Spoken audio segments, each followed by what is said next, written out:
guys, good afternoon. Alam niyo kung nasaan ako ngayon? Nandito ako sa Suyo, Malidong, Pilican, Abra. Itong video na to,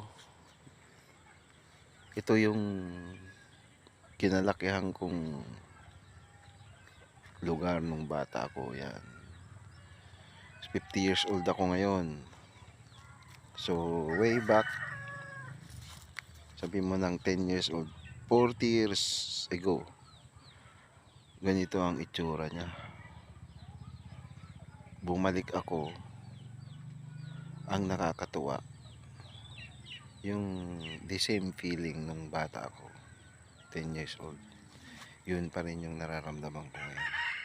So, ibig sabihin, ang tao, tumanda man yan, mapunta man saan yan, pag bumalik siya sa kanyang pinanggalingan, nandun pa rin yung ano niya, pagiging bata.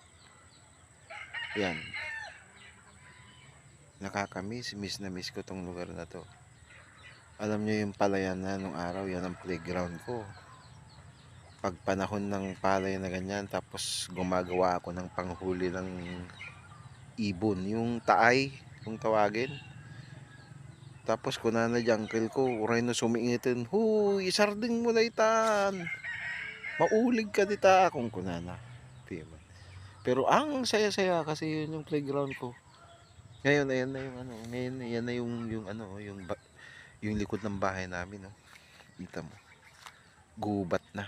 Palibasa wala nang nakatira, wala nang nagme-maintain. Okay, thank you guys. Marami pang sunod na video to ha, panoorin nyo. Thank you.